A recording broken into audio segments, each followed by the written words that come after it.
Nigeria's podcast. My name is Joseph Chimemeza Akujubi, and today we will be discussing a very interesting topic. And I have our guests here already seated with me, and I'll allow them introduce themselves, starting from my right.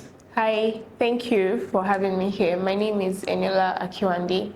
I'm a fashion designer and creative director one day. We design female clothing. Every design is made from scratch, from sketch to reality. So we focus on unique pieces that basically do not exist and just make women feel confident in their outfits. Oh, that's good. That's good. On my left. I'm Oluwayemisi Ajari. I'm an educationist by profession. I work with anime and I've published books on contemporary issues on education in both in and out of Nigeria. And I have over 10 years working experience as an education officer. Thank you very much. You're welcome. Both of you are welcome. Eniola, you're welcome. And Mrs. Oluwayemisi, you're also welcome to Step Up Nigeria's podcast. Step Up Nigeria's podcast is an initiative built to create awareness of governance issues that highlight the cost of corruption and its impact on service delivery. It is also aimed at promoting values that will help build a society with people of integrity and provide solutions to service delivery challenges faced by everyday Nigerians. So today we'll be discussing the role of education in promoting peace and prosperity in our nation. And I'll start with you, Eniola. In your line of work, how would you define prosperity in your line of work? With what you do, basically, how would you define prosperity? So as a fashion designer, I won't limit. So basically, I think education is a beacon of hope that empowers individual with knowledge and instills critical thinking, which promotes empathy and understanding that all of this, when all of this combined together, leads to peaceful coexistence. Of course, I cannot leave out the invaluable experience that formal education brings in to those who are privileged to having that access. But the reality is millions of Nigerians do not have access to formal education. So I think the informal sector, this is where the informal sector comes in, which is what I do. Having, being a fashion designer and having people who are not formally educated work with me gives them a sense of belonging, knowing that they are contributing to the society and they have something to protect, not just their job or where they are contributing to, basically. And having that sense of belonging makes you want to protect something or makes you want to keep something. Do you understand? And that promotes peace to some extent. Okay, let me continue with you. Is there a connection between peace and prosperity? Peace and prosperity? Yes. Definitely, when there is peace, of course, there is prosperity. Things begin to develop. The lives of people definitely would prosper. So you agree there is a connection between peace and prosperity? Definitely. If there is no prosperity, if there is no peace, then there won't be prosperity. Mrs. Yemisi,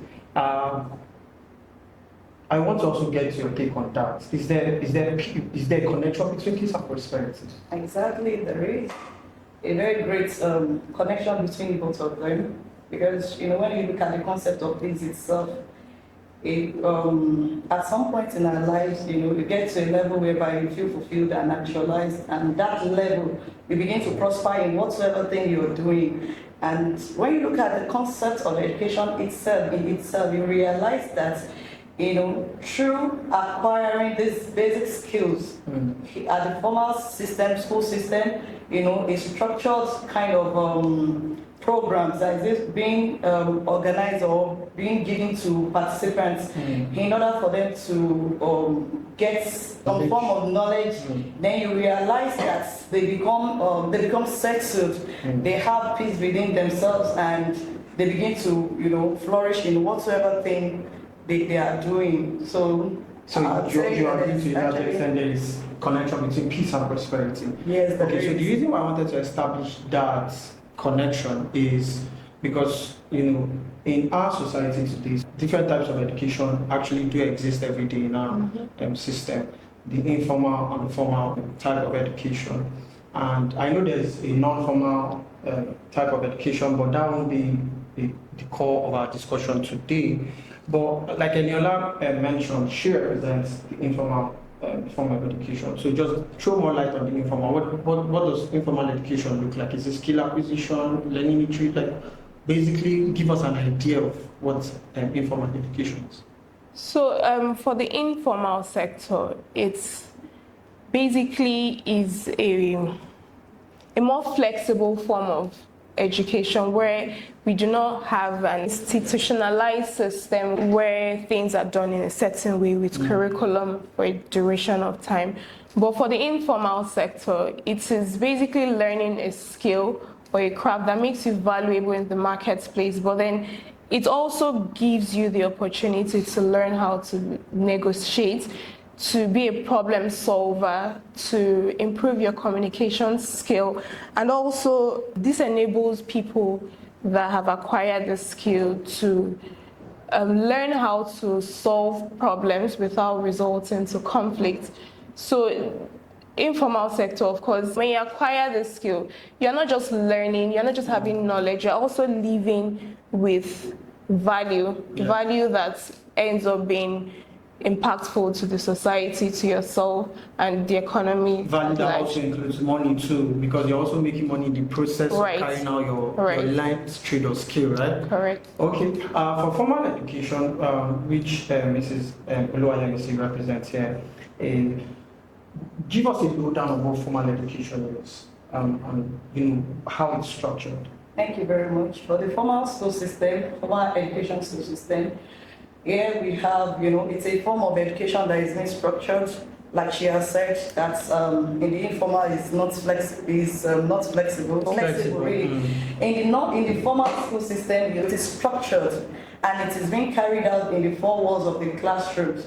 So all what's will be done in the classrooms are actually, curriculum based and instructional based kind of education or kind of learning. And right there in the formal school system, there's always a teacher, somebody teaching, and the audience, the students, they learn, and turning the learning back to the society, what they've gained over time. So that's the formal school system. So we have the formal school system, since it's a structured thing, at the primary level, secondary levels, up to the tertiary institution. And that is why at the end of the day, probably be able to go through the formal school system, a learner or the students is awarded, both in character and in learning. Okay. So you see that both discipline comes into the formal school system and so it's structured, it makes it a structured kind of thing. In building the curriculum or the curriculum for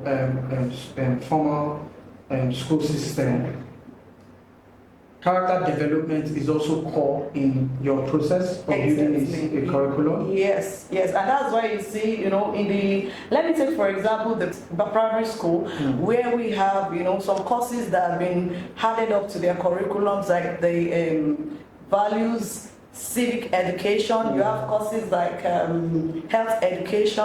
All these are to instill in the students or the pupil a very, a peaceful and a prosperous, society. I think to a large extent, this may be lacking in the informal sector, where character development or, like she said, building core values.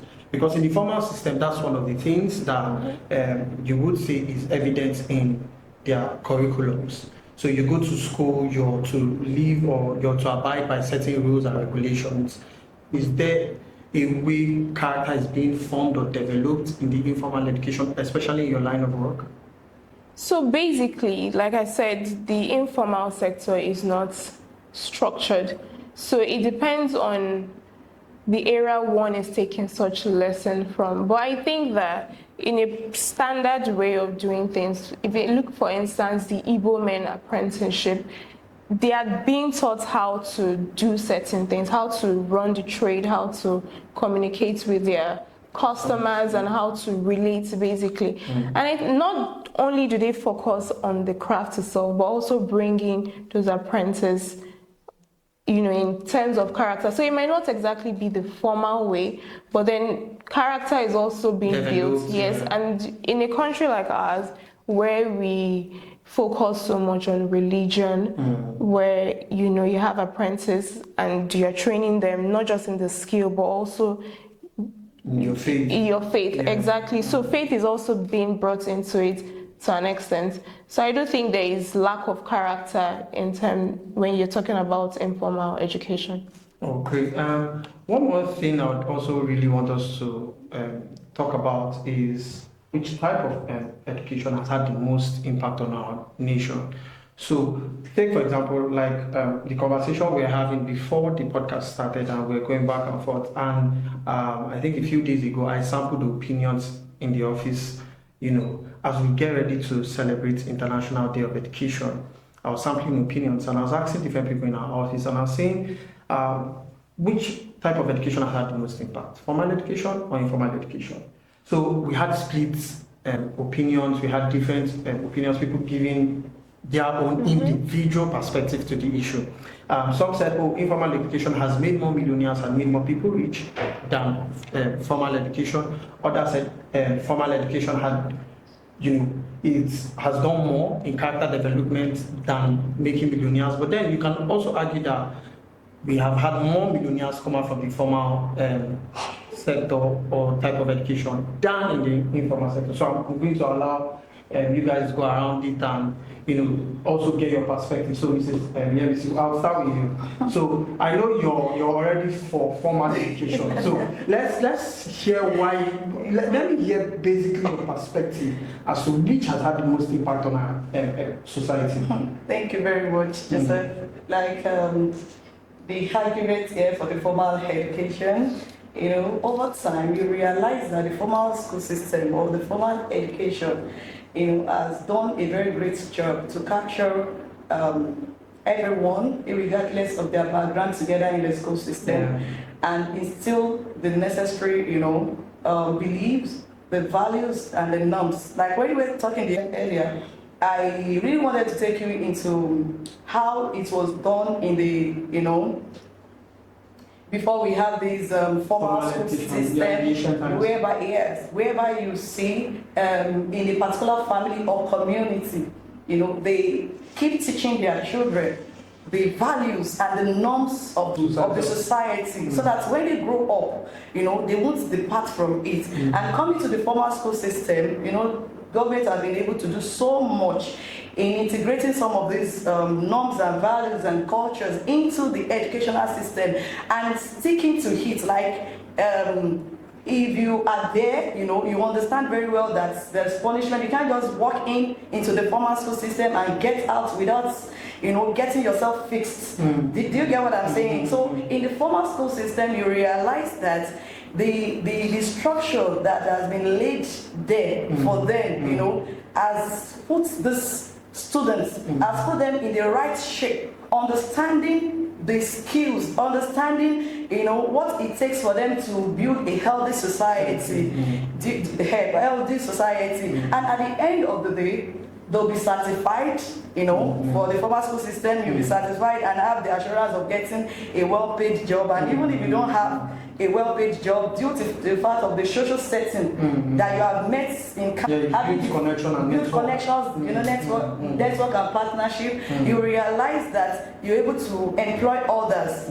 So you get that. So employability too is one of the advantage why I feel the formal school system, have a upper hand. Okay, quick one. Let me allow Eniola to respond because. Okay, so she mentioned the having a certificate, the privilege that comes with a certificate. And like I said earlier, having a formal education is invaluable.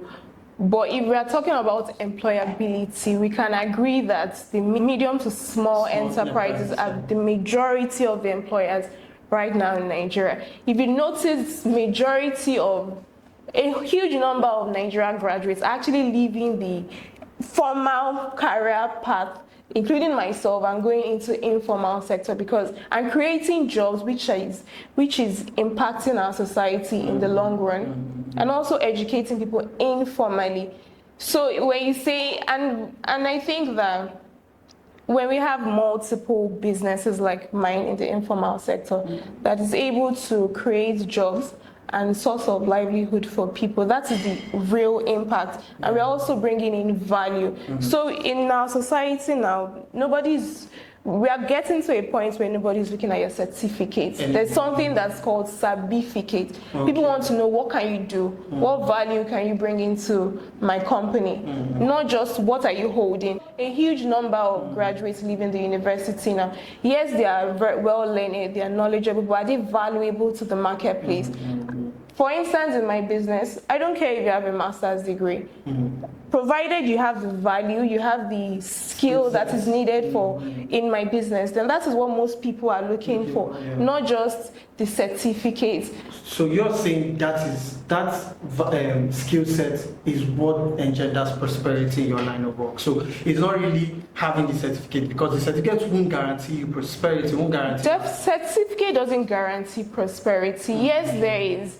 Yes, there is the respect that comes with having a certificate, but then in the long run, if one is able to build their informal skill, then you end up employing people that are from the informal sector. Do you understand? So if I go through an informal education and majority of my employees are having the certificates, I mean, I'm the one providing the job for them, so I'm the one making more impact. So it's not just about the certificate, but then the impact that this education is giving in the long run. If at the end of the day, so many graduates from Nigeria universities are becoming fashion designers, are becoming artists, wood artists, and different kinds of artists, then that tells us that the certificate on its own is no longer it doesn't have the cap. It doesn't have the weight exactly as it used to have back in the day.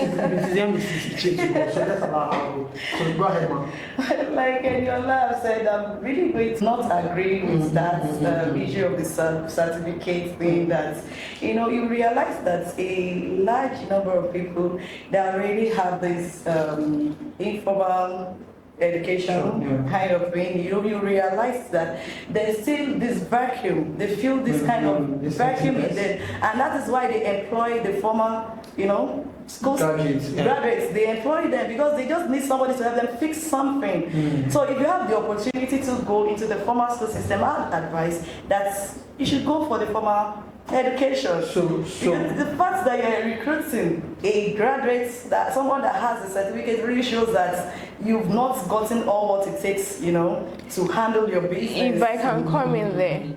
Of course, for every organization, you're going to employ people irrespective of education. So whether you're in the formal or the informal sector, you're still going to employ people. For instance, in my business, the most valuable hands or skill needed is those from the informal sector. Those are the people that are really contributing to those ones with the skill sets. Exactly, those ones with the skill sets. And same thing applies to the people producing this, people producing what you're wearing, the wig that you have on. So if you're saying, okay, we're employing, if I still need the educated, formally educated people, I do think that applies to every sector. Yes, of course, education is needed. We still need lawyers to draft, contracts and all of that. But I understand where she's coming from now. You're saying there are certain businesses, there are certain sectors of the economy that would need formal graduates, people who have had formal education, come in to augment the lapses in the informal sector. So let's move further in this conversation. Now we've talked about the prosperity part, and we'll circle back to that. But we've talked about that a bit. I want to also talk about the peace aspect of education.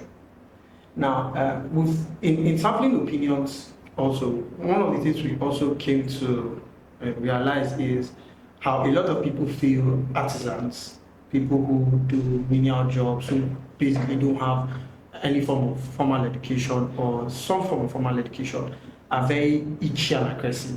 They are quick to react to certain things, unlike those who would say, okay, have had some form of formal education or are formally educated, graduates and all.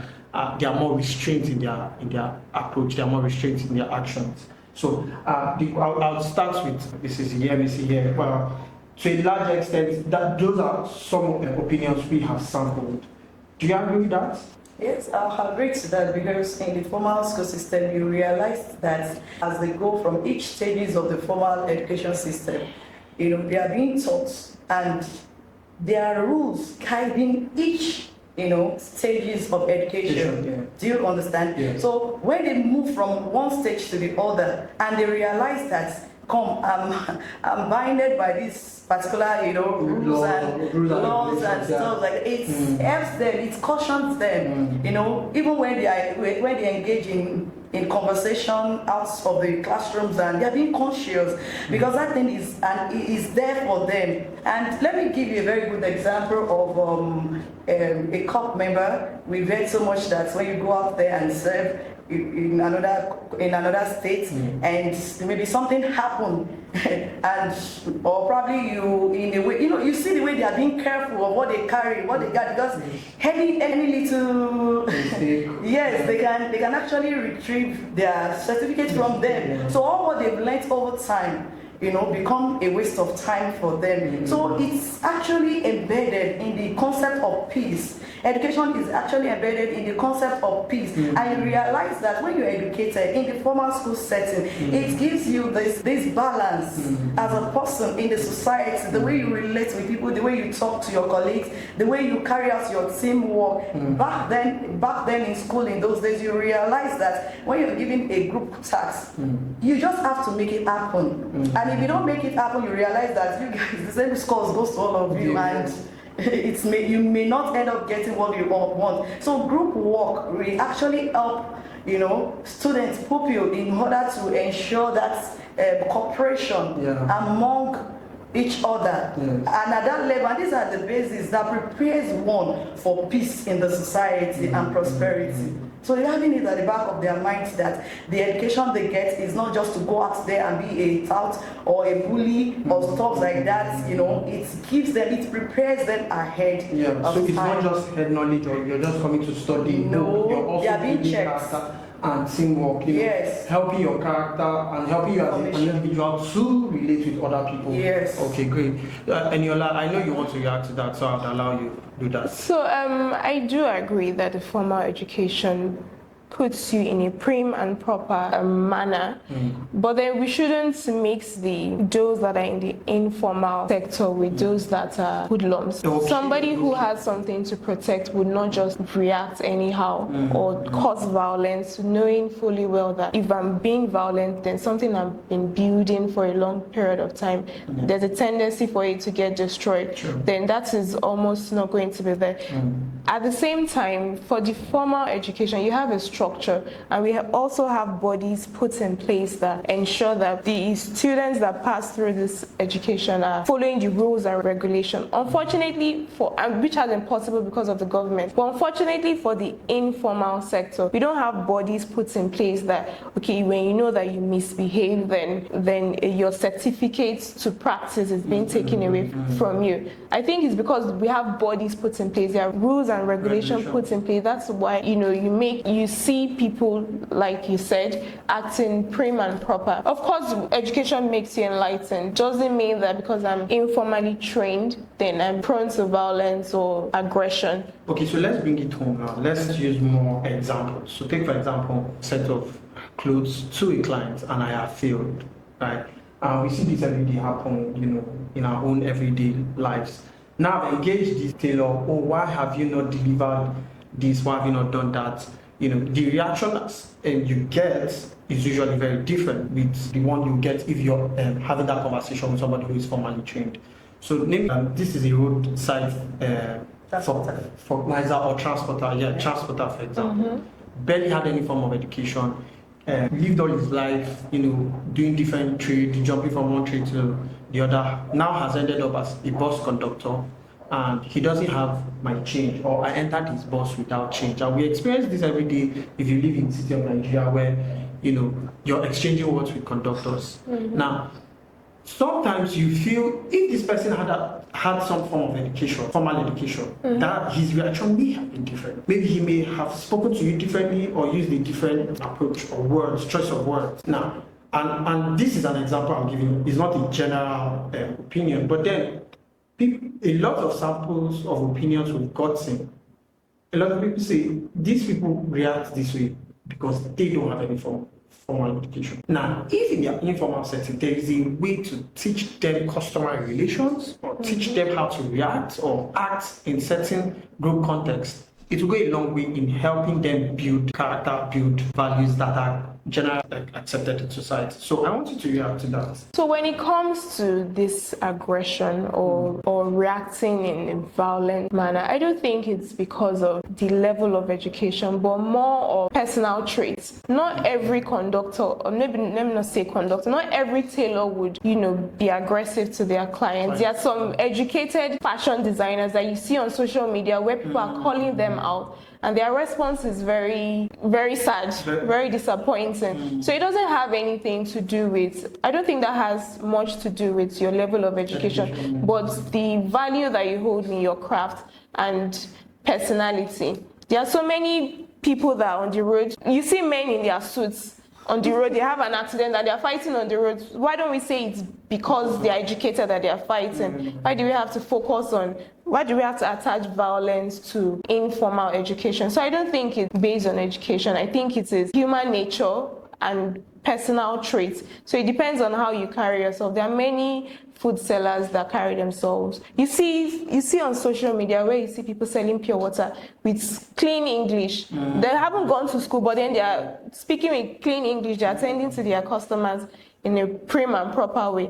Are we going to say that is education? But it's the way they've comported themselves that makes them act that way. Okay, because this is also key, and I'm going to come to you, Mrs. Yemisi, very soon. But this is also very key in this conversation, because as Nigerians growing up, as a child growing up, we usually attach those who have not had any form of formal education as illiterates.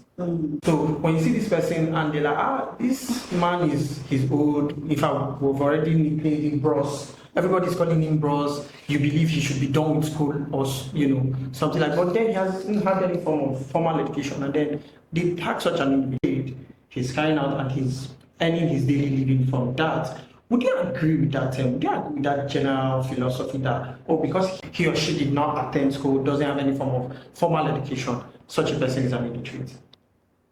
I think it depends on how you look at the term illiterate or literate. The term literate itself is basically somebody who's educated or well knowledgeable. So it's the use of the term. That term illiterate shouldn't be seen as an insult. It just means that you lack some sort of education. Yeah, but then we see in society where people use the word illiterate to bring people down or insult people. So I don't think that it depends on how you look at the term. Okay, so Mrs. Yemisi, I'm going to come to you now.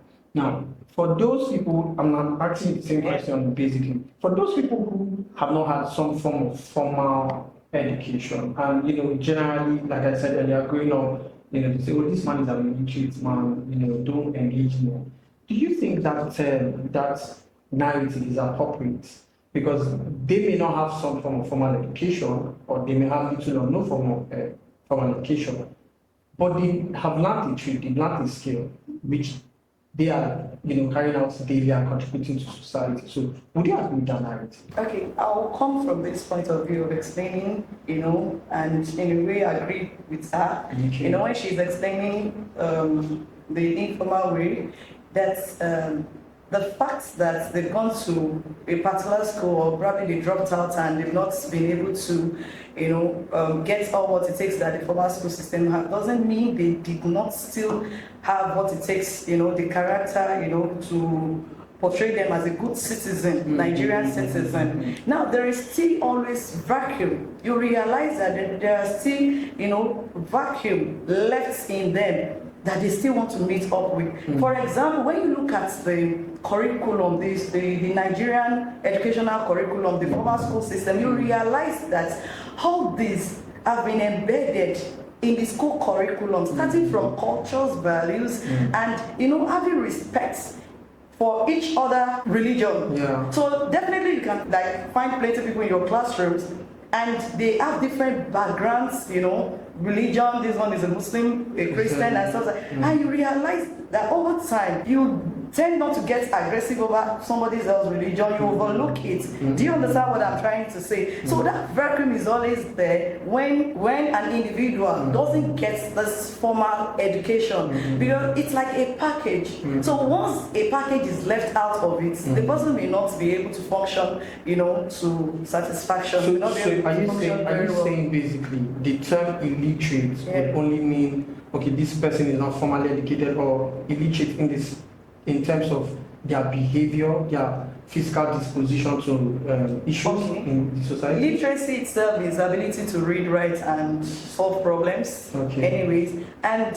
looking at those people in this category, you realize that the fact that they are able to turn what they've gained over time. For the formal school system, I'll talk about the quality of education that is being given per time. If the quality of education being given per time, is not good enough, it's not durable enough, definitely the person will fall back being an illiterate. So you may even be a graduate or certificate, just like she has said, and yet you are not, you are still an illiterate. But when there is quality education, at that level, then you shouldn't be lacking anything. Wow. Yes. That's another way to look at it, because generally we would say, illiterate are people who just behave anyhow, or are very abusive or hot-tempered, basically. But with this perspective, would you agree that if you're using that term illiterate, it's just to mean there is no form of formal education, this person doesn't have formal education, the same way you'd say, this is white or this is black, and if this is white, it is because there's an absence of black in it. Do you understand? So if we're saying, you're an illiterate, in the context we're discussing now, would it basically mean that you just don't have formal education? Because I could say I'm an illiterate when it comes to carpentry. Right. I don't have the skill set, or I don't understand how it works, the geometrics and all of that. Exactly. So someone says, when it comes to carpentry or when it comes to furniture work, just as an illiterate. Would that suffice? Like I said, it's the way people attach the term illiterate or illiterate. I think most people use that term, like I said, as an insult, or to attach it to misbehavior. But you won't see a successful Igbo man or Hausa, whatever tribe, that is very successful but did not go to school. You won't call him an illiterate. Yeah. So sometimes we attach poverty to illiteracy. So I think it's just the term. I don't think education has much to do with violence. It's mostly knowledge and understanding or empathy that makes one difference. Knowing when to differentiate, when to be violent or when to be cordial. Something else to say, okay, go ahead. Hard to knowledge there. You see, in the 21st century, you realize that as the world is evolving, the need for building not only hardworking, economy is actually on the front burner. Like, we are not only building hardworking clients or economy like a literate society, but smarter ones. Those are able to process their thoughts. Now I'm done with university, I'm done with this. What can I actually bring out of this? Like turning them into a new leaf, into a new direction. I've learned English, mathematics, civic education, this and that. How have you been able to, translate that to the economy and make the economy, make it a healthy economy? And then definitely, if you're able to contribute back to the society, because that's the essence of education in the first place, so that you don't just add up to the numbers, but make impact. Yes, positive impact. So that's the contribution I actually wanted to add there. That we've moved from the old way of doing things in the formal school system of things that is not only working hard, but working as a smart Individual. Yes, individual. Yeah. So I'm going to go to you, Mrs. Yemisi, and I'm going to ask this question. What core challenges have you been facing, in the formal setting? What core challenges do you face in carrying out your duties and basically helping educate the next generation of individuals? Okay, generally, I want to believe that, there's always one basic challenges that we all face in our day-to-day activities, and that is not far from finance, funding, and honestly, if the budgetary allocation for education can actually be improved upon, you realize that there will be so much to achieve. Do you understand? I'm talking generally before coming back to my own aspect contribution to that.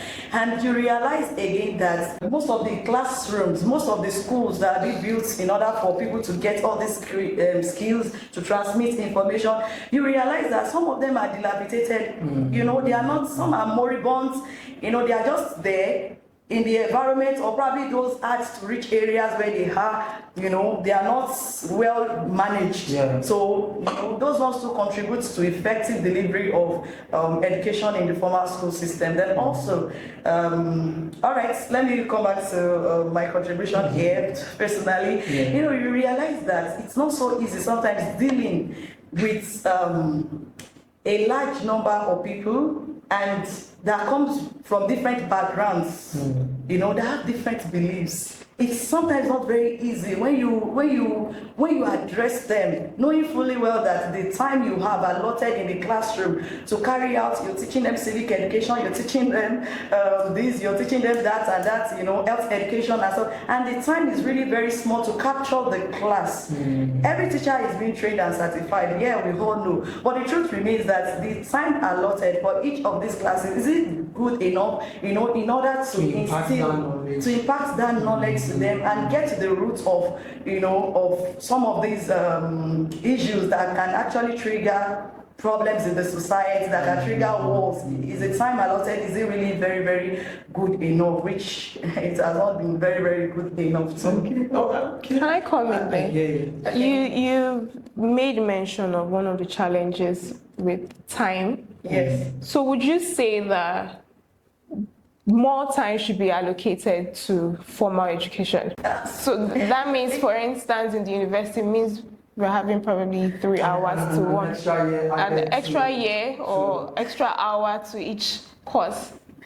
Okay, like for me, the way I personally, let me talk from a personal view of things, because you cannot actually undo what policy, you have a lot of researchers, a lot of stakeholders have sat on this over time to see that this is what we can do within this period of time. But personally, I'll just talk from my own personal aspect. Like sometimes we may need to focus.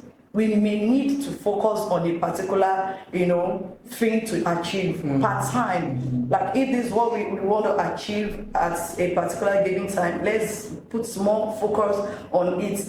All subjects are actually very good, and they are very okay, because all of them contribute, like I've said, they all contribute to nation building. But at the same time, we have situations in Nigeria, we have things that are happening right now, insecurity, crimes and stuff like that. If we can devote enough time, do you understand what I'm saying? It helps us bring culture back into the formal school system, whereby everybody become loyal and like, oh no, they keep ringing this in our head every day.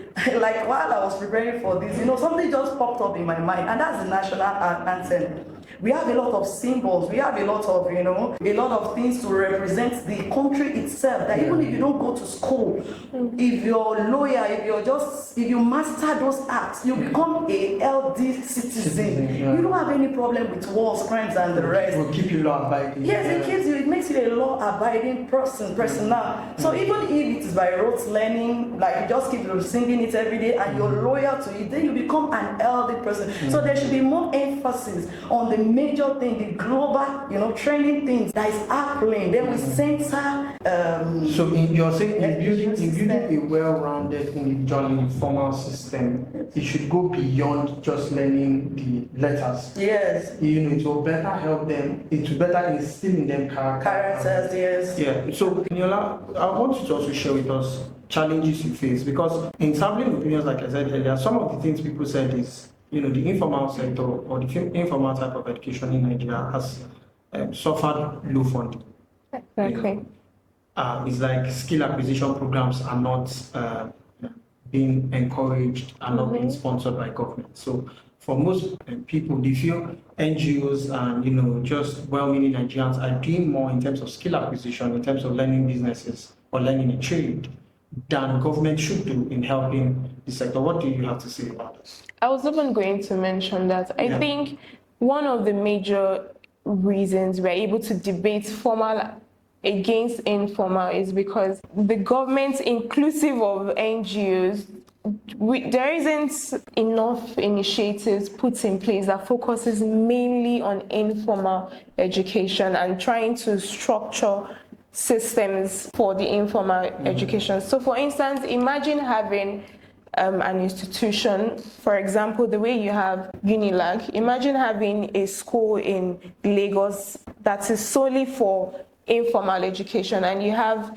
different departments in hairdressing, fashion designing, So and basically the institution will just be for skill acquisition. exactly for skill acquisition, but not just focusing on the skill itself. Okay. There will be some form of non-formal education put in, so that at the end of their session, and it will also be flexible, so that because most of these people also have to struggle for their day-to-day living. Yeah, so I think if the government and NGOs can focus on initiatives that foster informal education in a structured way, that we know that, okay, after probably 2 years of education in this informal school, you are leaving with some sort of certificates or some sort of credential, not only credential, but skill that makes you valuable in the market space. And also, if we have bodies put in places that support each and every skill, for example, the way you have ASU that focuses on, that is for the formal education, and the way you have NYSC for only those in the formal education. Imagine having NYC for informal education, where after your probably 2 years of training in fashion designing, you are sent out of your state to different fashion houses around Nigeria. That exposes you to different styles, different cultures. It expands your knowledge, understanding of what's going on. It also fosters peace, because you get to live within people of other tribes, of other religion, and you understand and have empathy towards their way of life. So if there are initiatives put in place like this, that that, okay, after my period, I'm having this NYSC for the informal education, this doesn't just expose the graduates. It doesn't just expose them to new way of thinking of how businesses are really being run, but also exposes them to new ways of life. And at the same time, it impacts these businesses that are going to be going into, because we are employing hands that are already skilled. I'm not teaching somebody that is. I'm not just, because most corporates, that when they're coming into an organization, most of them don't know what they are doing. A lot of them, you see so many graduates can't even make use of the computer. But if, for instance, my business, there's something like NYSC, and I have a business, and I'm having people recruited every year, and I know that these people are coming in with skill. At the end of the year, some of them might be retained, and some of them might be, put back into the economy, valuable, not just going to look for another kind of job. If there are structures put in place, funds invested into the sector, then I think that the whole informal education won't be looked so down. So we won't look at it so low, because that, okay, this person is also graduating and coming out, and also coming out with certain skills. Exactly. In the market space. Exactly. Okay, so Mrs. Yemisi, as we attempt to round up, I just wanted to give us, final words. Basically, I'm advocacy of, your line of work. What would you encourage government to do? What would you encourage civil society groups to do? Where would you want to see changes in your line of work? Okay, thank you very much, Joseph. I'll start from the governments. I haven't heard all what you've said. Governments have a great role to play here. increase the budgetary allocation for education in Nigeria. It's really very low. When I say it's low, I know what I'm talking about compared to what other industries are taking out from the budgetary allocation. Once it's increased, definitely, it goes to hard to reach areas of the country. Then also to the states and the local level, still part of that. It's not only when they release budgets that you start working, there should be plan and you stick to the plan. By giving out quality education. If there's no quality education, we end up, making, should I use that word, illiterate again? Illiterate people in a formal, settings. So they should make use of what has been provided for. No amount is too small. And so the teachers, they are the main instrument here for the change. Yeah. So it is very, very important for them to keep training. Train, be trained, and train others. So it's very important for them to get a very good training on what's the subject areas that they've gotten. And as the world is evolving, you realize that the world is going into digital. So if you still belong into the old century, you may not be able to fit into this kind of system that we have right now. So you have to get trained. And to the pupil or to the students, I have advised that they should as well make good use of all that has been taught or all what they have ahead of them in order for them to make the nation prosperous and be peaceful with one another and live well with one another. Thank you so very much, Mrs. Yemisi. Eniola, please give us your final words. What's of advocacy or encouragement? I'll also say that if the government can invest in the informal sector of education, where not only funds are being pushed into the sector, but adequate trained facilitators are also put in this space where there is proper supervision and monitoring of this sector, so that it's able to rise up to the level of the formal education to some sort, and also ensuring that funds put into these sectors are not politicized, where you end up bringing somebody who has no relation to some sort of skill, and they're being employed here just because, okay, I have somebody in power and I just want to manage this when they have no experience at all. So if funds can be put into initiatives like this, and secondly, proper supervision and well-trained facilitators, and I think that would go a long way. Thank you so very much. Thank you, Mrs. Yemisi. Thank you, Ms. Eniola, for joining us on this podcast. It's been quite a very engaging one. I hope our audience enjoy this conversation. And yes, to a large extent, both types of education are important and have been impacting in our society. And we want to see education, improved quality in the standard of education we're receiving as a nation. And as we celebrate the International Day of Education, I think this is a very important day and a very important time for governments and societies to look inwards and see ways they can develop and improve the standard of education in our nation. So thank you very much for joining us. Thank you guys for listening to our podcast today. You can follow us on all our social media handles. On IG and X, it is step_up_Nigeria. On Facebook, it is Step Up Nigeria. On TikTok, it is Step Up Nigeria TV. On LinkedIn, it is Step Up for Social Development and Empowerment in Nigeria. And on YouTube, it is Step Up TV. Thank you very much, Eniola, for joining us. Thank you once again, Mrs. Oluwayemisi. Thank you. My name remains Joseph Chimemeza Kujobi, and thank you for joining us on this podcast. Do have a pleasant one. Enjoy.